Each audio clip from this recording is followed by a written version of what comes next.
corporations, What's up, everybody? How you doing? Hello, hello.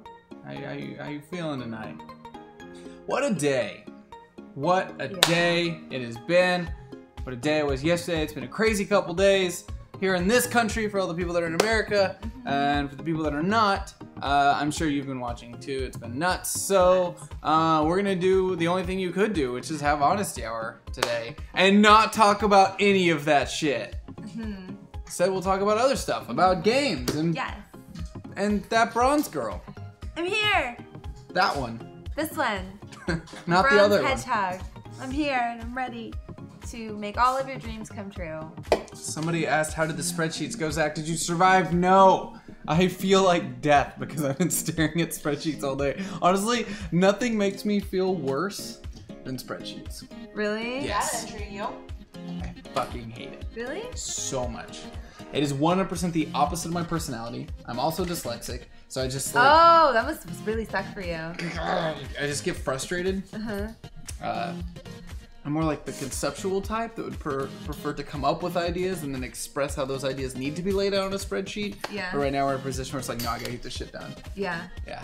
I'm the opposite. I'm I'm really, really good at math and science. So Yeah. I do good with that stuff. I do good with analytical things. It's funny how people's brains are different. Oh yeah, yeah. I refuse to Fundamentally. accept that it's like, it could be possibly a better way of life. I just refuse to accept that. It's not always. My brain, I have weird hangups. You know how most people, you give them a picture and they can see the problem visually and understand it better? I am the opposite.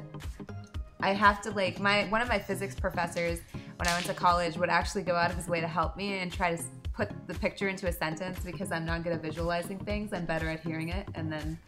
See, I'm like 100% the opposite. Especially when you talk about like vectors, like one train is going this way. Like if I can read that in my brain, so much better at it than seeing like a picture. Because I could never figure it out unless there was a picture.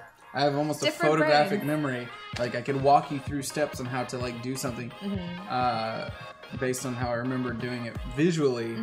But then if you asked me like a math equation that a 5th grader could do, I'd probably tell you to go fuck yourself. Yeah. Actually, I know I would. Yeah, I would just see, stare so at it and be like, it's don't not do always that the to better me. way of life. It's just a different way of I life. was being sarcastic. I was just trying to say that anyone who thinks differently than anyone else is a piece of shit, right? Oh. Yes. Yeah. You don't Only agree my with way me. of thinking is You the right suck. way. Only mine. People that can do math are just terrible people. Thanks for those 100 bits there, Eternal Night. Thank you guys for tuning in. This is Honesty Hour, as you guys know. We have questions in the Discord, a lot of them. A lot of them. And we're going to be getting to them. excited people. Yes. Excited people are here. We're going to talk about stuff. We're going to get to know each other better. We're going to dive into some topics and some fun stuff. Let's start off with an interesting question first from Wolf Craze 1. If you could have one superhero superpower, what would you pick and why? Teleportation, hands down. Like, just want to go places. Yeah, you could like see the world and you wouldn't have to worry about the inhibitors that most people run into of like, where am I gonna stay and how am I gonna afford this? Imagine being able to see the world at a moment's notice. And I feel like the reason that human beings are so afraid of their own mortality is like we never feel like we have enough time. Well, teleportation you could. Kind of. And then you teleport into a bus and it's all over. Well, it depends on how your teleportation power works, right? Yeah. If you could add like a Kitty Pryde-esque phase ability, well then you're just basically... That's awesome. That's like dope as shit. Right? Yeah, I'm yeah. just saying. Yeah, because then it's like you can phase through weather too. Yeah. Like, oh, Yeah. hurricane, let's experience it, let's do it, right We to just the middle. got a sub. Holy crap! Oh. Well, guess what? Now you get to dance. Subscriber.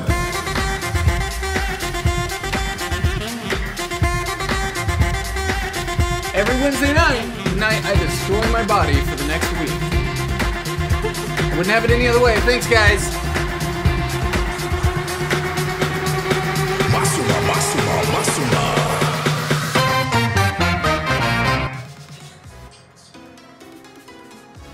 Thank you for that. Wilder1251 wants to know if we're going to do the hashtag with the bits thing daily now.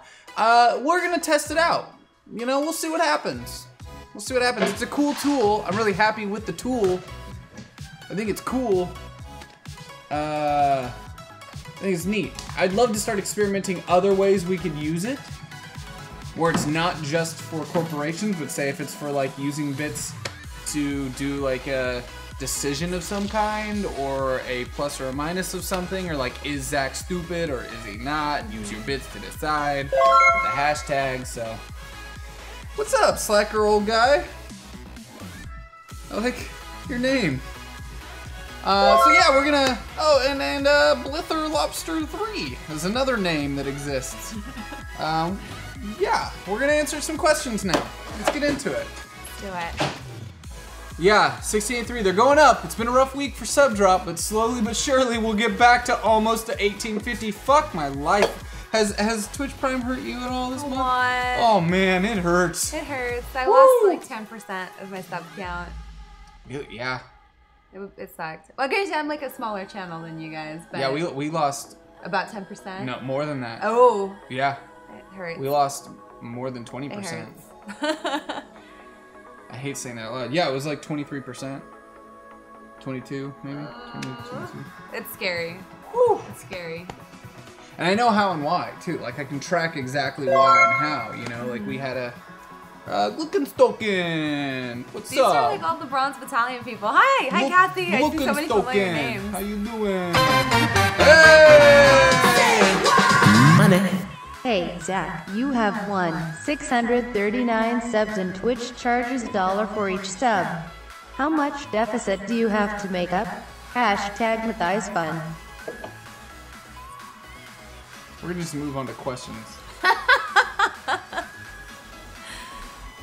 I'm gonna find your email from that tip in PayPal, and you're gonna get a personal email from me that's not the answer. Don't make fun of my math skills. No, it's fine. You can.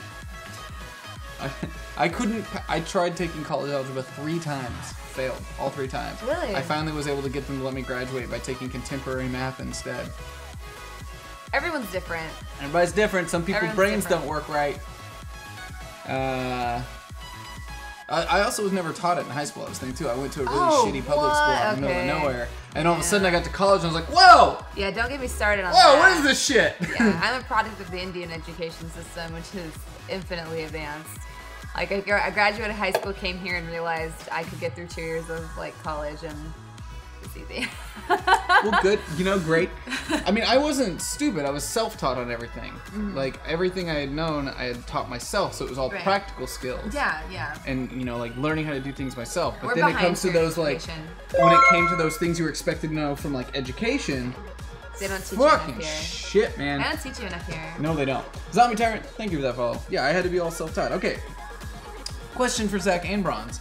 Any plans for the upcoming Open Legend series, and are you guys excited for it? We talked about that quite a bit today. Yes. Well, guys, we got things in the works. I don't want to tell you just yet. Also, a thank you, Cross Your Universe, for that follow. I don't want to tell you just yet who we have, and thank you, Reletio, for that reset. We gotta keep going. I don't want to tell you just yet who we have confirmed, other than you know Matt Mercer will be a guest on one show. Oh, it's a follower goal. Steam key giveaway, guys. Oh, crap. Yo, Emily, do that Steam key giveaway. Good job on hitting the follow button, guys. So we know Matt Mercer's going to be a guest on one episode. We also have some really extra special guests that have agreed to be on some other episodes, but I don't want to tell you yet because it's not in writing, and I just get nervous about that stuff. Because you never know. They might email me tomorrow and be like, never mind. So, but it's cool. We're working on it. It's supposed to premiere next Friday. Yeah. Yeah. So, and the reason you haven't heard us and tell you that yet. Lots of different moving pieces that have to come together to make it amazing. Right. The reason I haven't told you that yet is because we don't have all of our guests for the show built yet. Starissa, thank you for that follow. I've got a winner. I'd write it down, but. Oh, okay, thank you. Endgame 619. Endgame 619. Congratulations, you just won a Steam key. And so yeah, it's supposed to start next Friday, the 18th. It will be at 3 p.m. in the afternoon, and here on Hyper RPG. And we're going to be using Zoom to bring guests we wouldn't usually be able to have into the studio onto the show, which will be exciting. But we have a lot of things to figure out.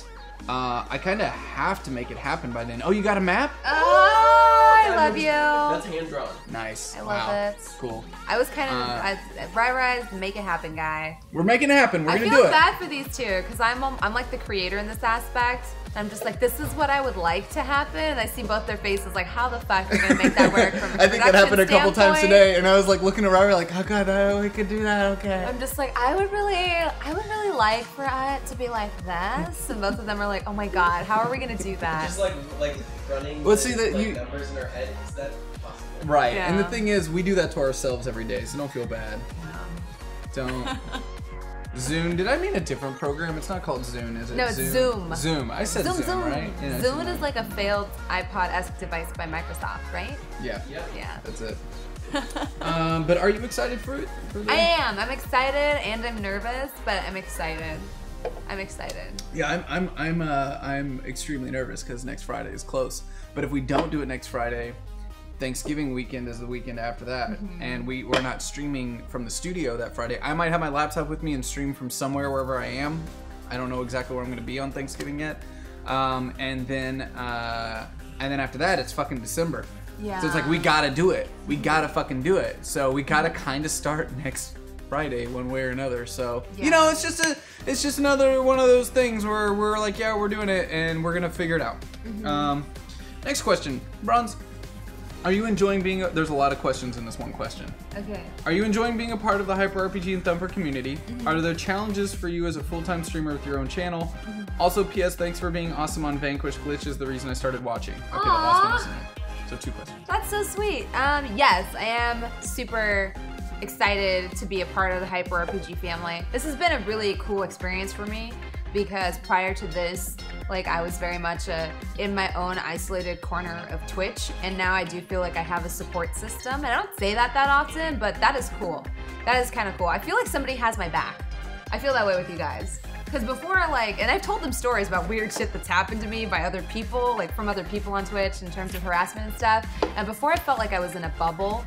I wanted to say, like, I was like about to say out loud, like, yeah, I don't know, like, how those fuckers find you and shit, and then I realized, like, oh wait, I'm a straight white guy, I don't have to deal with this shit on the internet. Yeah, yeah. I just have to deal with this weirdness and it's like a lot of unprofessionalism sometimes. And before I felt like I was like in a bubble and that it was just happening to me. And now it's cool because I say that and I have like, I'll come in on Wednesday and say that and I have like a room full of people that are like, what? That's bullshit. And it just, that right there just feels awesome because it's not like me alone explaining to my IRL friends what happens who aren't Twitch people and they're like, I'm like, what? why do you do that? Yeah, that's literally what they say. They're like, I hope you're making like millions of dollars because that sounds awful. I'm like, oh, it's not. There's good stuff too. Oh, do they really say that? Because you're like, oh, yeah, no, I don't. No, yeah, I don't. I just lie. I'm like, oh, well, Yeah. you know. We were actually talking about that earlier today. Speaking of the whole like people thinking like, I hope you make millions of dollars thing. Like, I think a big misconception a lot of people naturally have when they come into our channel is they're like, oh, this is a studio. You guys must be doing great. You guys Yeah. are loaded, right? Yeah. It's like, no, actually, it's the opposite. We'd make a lot more money if we were just streaming on our own. Yeah. We make a huge sacrifice to do a studio and pay everybody, and put most of the money into the production. Then everyone else kind of goes, like, Yeah. I'm not, yeah. There's people behind the scenes that you don't see on camera here. Yeah. There's a lot that goes into making something like this come to life. And in Wabjerjo, just gonna let you know right now, we don't use that term on this channel. So we'll give you a break right now because you probably didn't know, but just gonna let you know that you cook on grills, and this is a female human being that's sitting to my right, and that's not an inanimate object. So, cool. I'm animate. What's that? I said I'm animate. Animate, yes! So, let's move on to the next question. Bronze, first off, Glitch is my fave on Vanquished, and please don't let the haters who can't differentiate between player and role-played character get to you. Second, is the Open Legend game going to be a long-term campaign or limited run? So, Limited. That's the short answer yeah. because it's gonna run for 5 episodes. Yes, 4. 4. It's 4. Over 5 weeks. Yes, 4 over 5 weeks because of Thanksgiving. So basically, Open Legend will be 4 episodes, mini-series, and if you guys dig it and it goes over really well, then we'll look into making it a full-time show. The power is in you guys' hands. It's in your hands. So the other part of that question was, just saying that you're his favorite on Vanquish. I appreciate that. Don't let the haters get you down. Thank you. I appreciate that. Mortisil says, do you get much physical fan artwork? What do you do with anything you do get, and would you like more? Yes. I do get physical fan art. That has actually been the coolest part of streaming by far. I've always been a little bit of a loner, and it's so trippy because, especially when I first started on Twitch, I never started with the intention of being a full-time streamer or getting to the level that I've gotten to.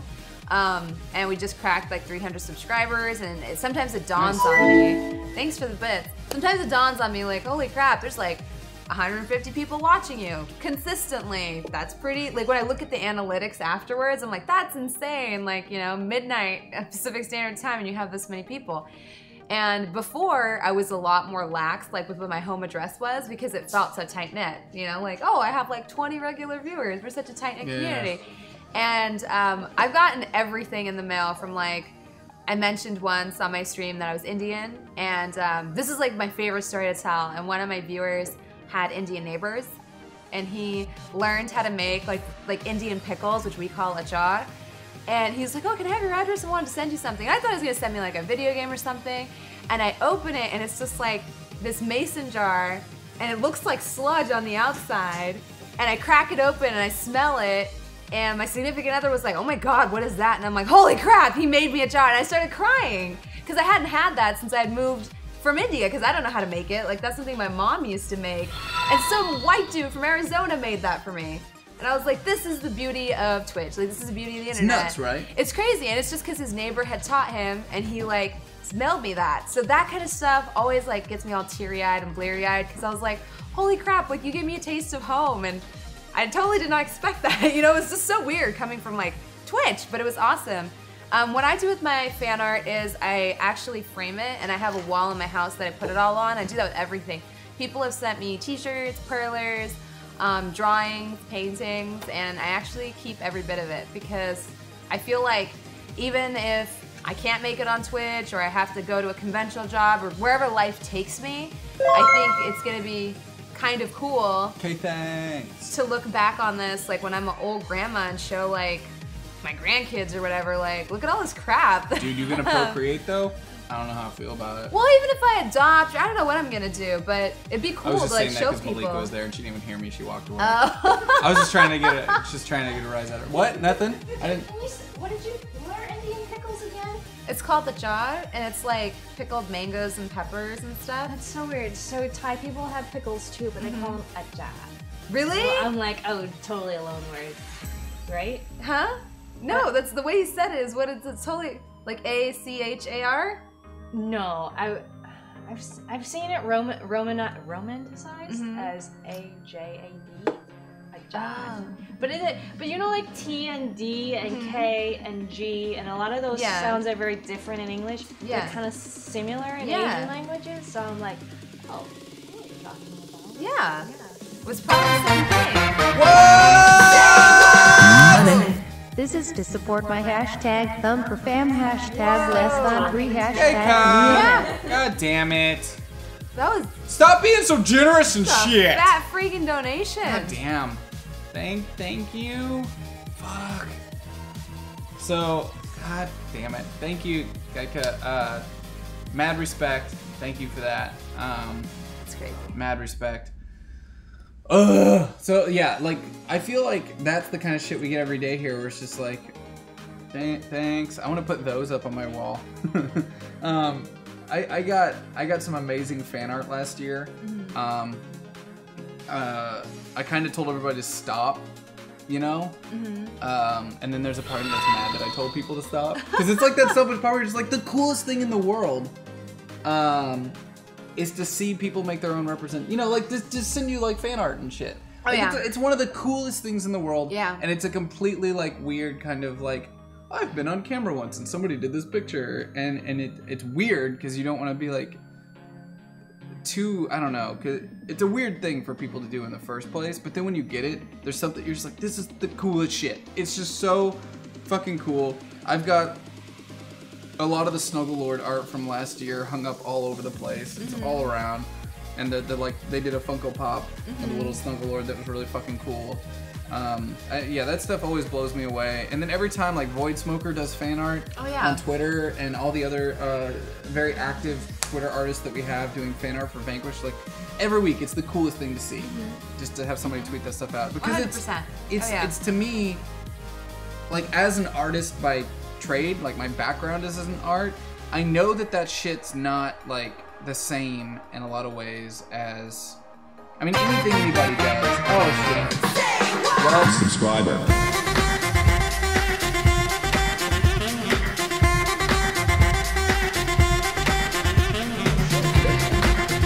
Bear Taffy, who's that? Oh, you did? Bear Taffy, hell yeah!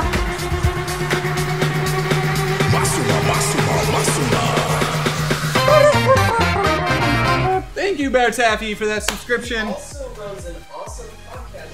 Oh, no shit. The Roundtable Podcast. Well, awesome. You guys should check that out. Check out the Roundtable Podcast. Rai, the production manager guy, just told us from off screen. I like acting like off screen because it sounds more official. Yeah. From off screen, Rai, the production manager guy, just let us know. What's that? Yes, Roundtable Podcast. Check it out. No, you gotta put your finger in your ear. What's that? What's that?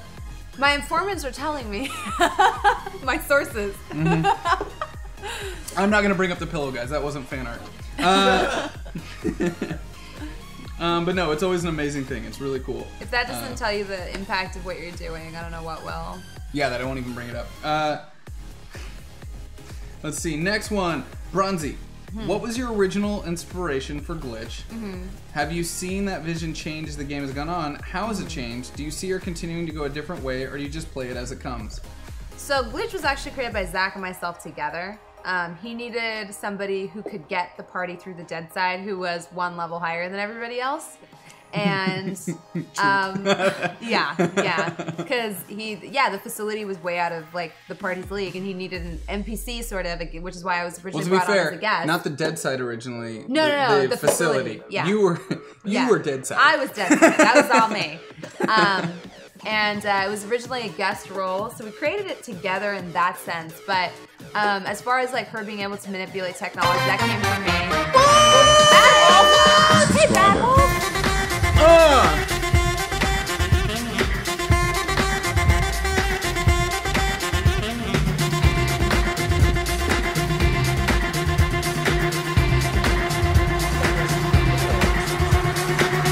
Oh, get active in the chat. It's time for a stinky giveaway!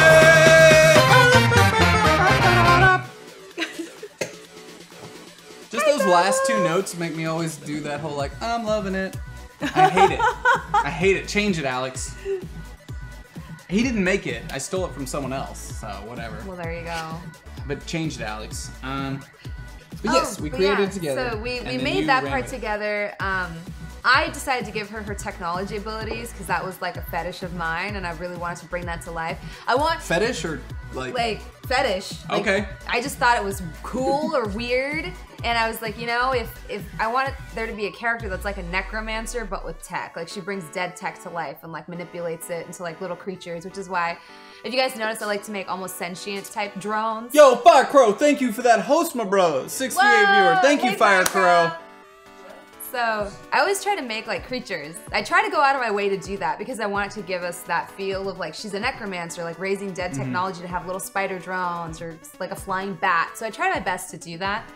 And as far as like how she's changed, I think as soon as we talked about me being on the show full time or for like long term, I immediately thought like, who is she really? And I was like, I realized it was already in my brain like as a full character.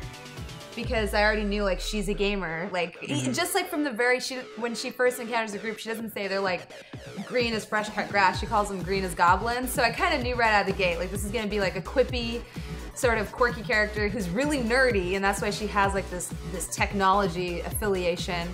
and somebody who's really strong in their beliefs and their motivations, which we haven't gotten to yet, but there's a reason Glitch was at the PRS, and there's a reason that she was undercover, and what she was trying to do within the PRS actually is a greater purpose than herself. So now she's hanging out with these characters who are a little bit more self-absorbed, let's be honest. No, and I think that's something that's important is I forget lots of times that they don't know everything I know about your character because none of the other characters have ever asked you. No, they haven't. Like, what was I doing there? Why was I there?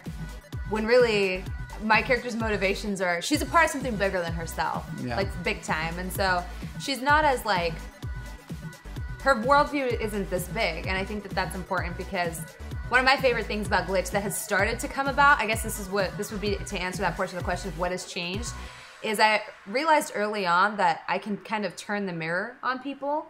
And so it sort of started to pop up around the time we're in the Far Side. I think I was talking to Cross, and Cross said something like, or no, it was Livia, and Livia said something like, you know, well, Glitch, like, you can't just walk around killing people. I'm like, you do. Yeah. And then she got awkward and angry, and it was perfect because it's like, that's what she does. She'll ask one question, and in it, she forces the characters to kind of be introspective. Yeah. And I think that that's, Glitch is like the mirror of the show. She Well, forces you to like and reflect honestly, on yourself. if you want me to be totally honest, I think that's why a lot of viewers have a hard time with it too, is because you chose not to just have people force them to reflect on themselves. You chose to have Glitch play that in a way that was a no bullshit, go reflect on yourself. Yes. And I feel like when people want to deny, when they want to like other characters and someone starts questioning that character's motivations in front of them and they just want to like that character, it makes them uncomfortable too. So then they take that out on you, like, don't make me uncomfortable. Like New Kid on the Block scenario too. You know, I don't know. I think some people just don't like conflict. Yeah. They're very uncomfortable by conflict, which is. But conflict is good because I mean, just look at Erida. Like Erida has grown. I feel like every single episode Glitch spends with Erida. I'm speaking about this in character. I feel like Erida grows up a little bit and realizes that everybody else coddles her, and because of that, she coddles herself because she's done some stuff that I didn't think she thought she could do. And really, that's all Glitch does. She holds you to a higher standard than you hold yourself to. Cool. And we'll keep talking about this more because I'm sure it's going to come up more. Our Steam Key winner, by the way, was Rusted Wyvern. Rusted Wyvern, congratulations, you won a Steam Key. Thank you. You guys, I love that you're keeping the conversation going. We'll keep answering questions in Discord. If you have a really important question and you're not in our Discord, feel free to post it a couple times up there. And we appreciate all the subscribers that are coming in. You guys help keep this alive. And, you know, like I said earlier, like, you may look like we're doing great because of the studio and everything. We put all this money into production. None of us are trying to get rich off this shit. We want to make awesome shows for you guys. And we really appreciate your support and all the crazy stuff. And we'll get to some of that stuff later too. I'll talk about the hunt for HRPG South and what that means and all that good stuff. So we'll just keep going through these. Bronze, with an established community of your own, what do you see as Hyper's strengths and weaknesses? Any wishes or requests of the chat here? Oh yeah, that's a crazy question. I feel like they're reading your mind on all the things that you said you'd hope we'd talk about. Yes. Like, they're right on there. I guess we never answered the second part of that question, of the first question of what are the challenges of streaming here, and I can answer them both real quick right now. I'm gonna try to do this as quickly as I can. I am a bit unique in the sense that, like, well, no, because we have Viking lessons stuff, but I have like a huge community when I came to Hyper, and so it's crazy because something I've noticed about that is the way I am on my own channel is kind of the way I am here, and sometimes that backfires. And what I mean by that is sometimes I feel like chat doesn't have context of where I'm coming from, whereas when it's my stream, these people literally get 30 to 40 hours of bronze every single week. So when I say something, for the most part, my chat knows where I'm coming from. And there's people in my chat who can probably confirm that. There's people who have said, like, if you don't get a jab from bronze at least once as a sub, you're probably, like, you know, you haven't gotten your, you know, you're not an honorary sub yet unless bronze has taken a jab at you once.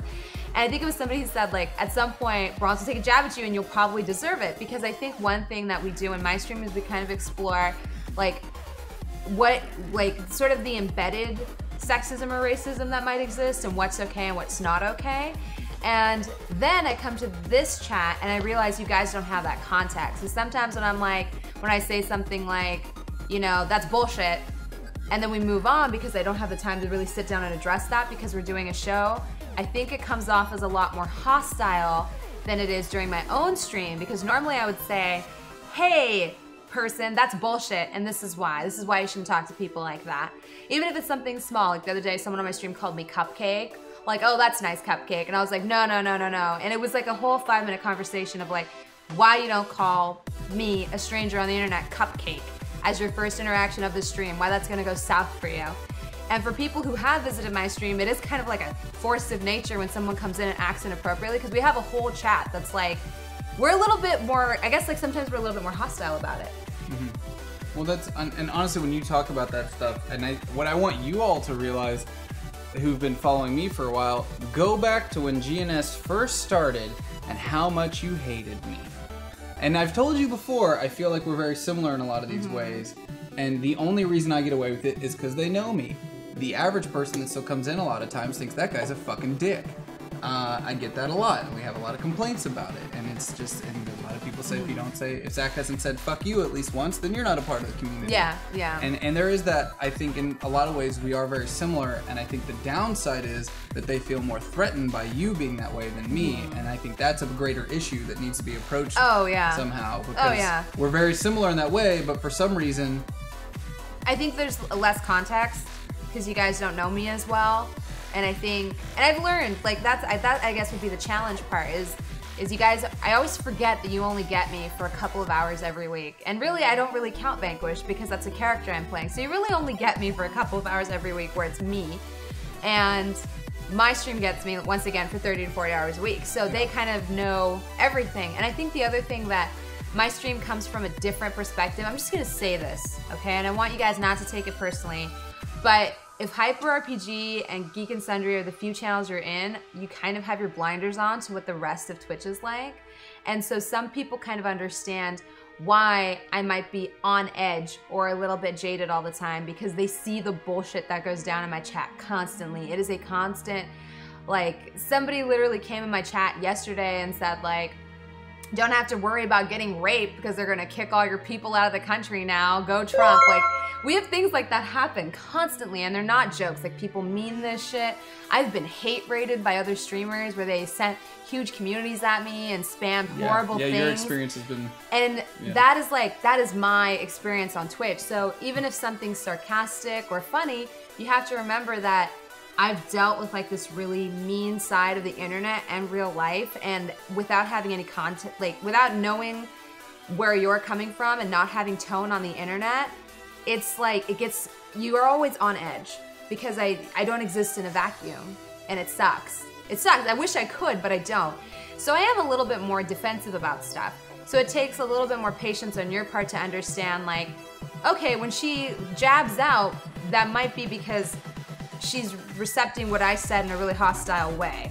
And I think, and something that I know you guys do, and I've had to explain it to some other people before, and I think it's a mistake that it gets done this way, and it's hard because I know a lot of people, we spend a lot of time together, and when they see us on screen, and I think there is a difference when you're a solo streamer and you're having to stream with a group. Because it creates a different dynamic. When you're a solo streamer, it is literally a conversation with you and the audience. Yes. When there's multiple people out in a group, there's this level of them thinking like they're having a conversation with you, but they're not. In a lot of ways. It's a conversation between you and I. We might be teasing each other. We might be joking around. We've built a trust up between each other. They have seen that trust grow and naturally feel like they're a part of that trust. And will, in response, say things sometimes that they think are from the standpoint of, we're all joking around and being part of the same fun group here. And then you look up the chat and see what they said and go, I don't fucking know you. Who are you? And who do you have a right to say that to me? And this used to happen a lot with Hector back at GNS, is people would say stuff like, fuck you, Hector. And I said that even there in a tone that's kind of like, fuck you, friend. But to Hector, he read it as, fuck you, Hector. Because on the internet, he gets that shit all the time. On Twitter and things like that, but they see everyone acting like friends, and they'll see me and him be like, fuck you, Hector, and him be like, fuck you, Zach. And they think, oh, we're all friends here. So they'll say, fuck you, Hector, and he reads it, and he's like, who the hell are you to say that to me? Like, what are you doing that for? And that's just, there's that context, like, we don't know when we read the chat room. We have no idea. There's no tone. Unless we've known you for a long time and seen your name over and over and over again. And so sometimes, like, I've known, like, I've seen sometimes where you'll be mad at somebody. I'm like, oh, that idiot, because I know who did it, and I'm like, God, you know, like I know that in their mind they honestly thought, I want to be Bronze's friend, and this is how Bronze communicates with their friends, so we'll do it too. And it's not. Just think about that stuff. That it's really hard to know context and tone from the chat room, and that's why we ban curse words. That's why we don't allow certain things to be said, even though we do it on screen, which seems like it's hypocritical. But in reality, it's for you and us together, because we don't know the tone. You can hear our tone, and you can see us having a conversation. We don't know coming from you. We have no idea. There's no tone at all, so it can be really hard to decipher, and it can totally destroy our moods if we don't understand that it was a joke and sarcasm. One remark, it can like set off like everything, and I don't think I know that some people are probably like, oh, you shouldn't give chat that power, but especially when you let your guard down, you start to feel safe. That's when it happens even more. I feel like if you're like in the rest of the ocean that is Twitch, you already have those guards up. And I think the other thing that doesn't help, like I do have sort of a crass, more hostile way of dealing with trolls, and I'll tell you like why that is from my part. When I first started, it used to be that someone would come in and say something really like sexual, just like grossly sexual or really inappropriate, or ask me out during my Twitch stream because apparently that's appropriate, just weird shit, racist shit, and you'd ban them, and it kind of like everybody knew that it happened, you know, because I don't have like 8 million mods, or at the time I didn't, and so it takes a while, it floats in chat. Everybody knows that it happened, so it's like, okay, do we address this? Do we say, oh wow, that sucked, or that was awkward? Do we keep moving on? What do we do? So what I started doing is I roast those people, and we laugh at them publicly, and then we ban them and send them along. We usually wait for their response, and these people are not clever, so it's usually just a fuck you or kill yourself, and it's like, oh, that was really original, and you ban them, and it becomes like a comedic thing. And that's why I originally started doing it. It's like, this makes it funny. Now we can all collectively laugh at these people, laugh at how ridiculous they are, and move on from it, because that's just ridiculous. Why would you ever act that way? And for new people coming into chat, they're like, this is funny. Like, look at this idiot. He just made a fool of himself. So it immediately sets the tone of like, no, you don't talk to me that way. You don't talk to my mods that way, and you don't talk to my chat that way. We have like a basically like a peanut gallery. Like, even people in chat will take shots, and it's amazing. So that's why sometimes I'm like a little bit more hostile about it. And that's honestly the exact same tactic I take here, but I usually try to handle it myself. So I'm the only person that gets any negative hate that could be thrown back, and all the hosts get to just keep being hosts. Right. Is allow me to be the person that comes out and says, fuck you, you can't say that here, that's not allowed, get out, and allow the host to keep being host. And you are unique in that way, and that because you have experience already dealing with it, I don't do that. At any other host that's out there, I would come out and take care of that situation, but in your instance, it's like, yeah, you have the exact same type. Like everyone's saying beautiful chocolate man. There was somebody who came in my chat and said something like, I look like beautiful chocolate, and oh my god, we had a freaking field day with it, and now it's become a meme. It's become Faylong93080, just subscribe!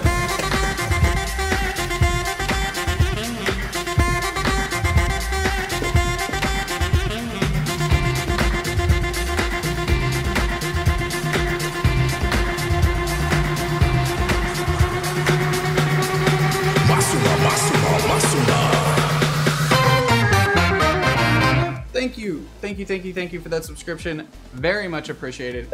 You are awesome. Thank you for that. And thank you, TrippyCloud96, for that follow. I really appreciate it. Let's move on to the next question. What makes a streamed RPG enjoyable to watch for an audience? I could talk about this forever because I've been building my life around it, so I won't though. Because it is something I'm still learning about every single day. I will say we learn something every day because we think we know, and then we go watch other people's streams that have thousands of viewers, and we get bored out of our goddamn minds and go, how the fuck is this working? What do they do? Like, we're working so hard to constantly push this shit forward. This person's not even fucking trying. You know? And that's kind of like a constant normal day in the office here.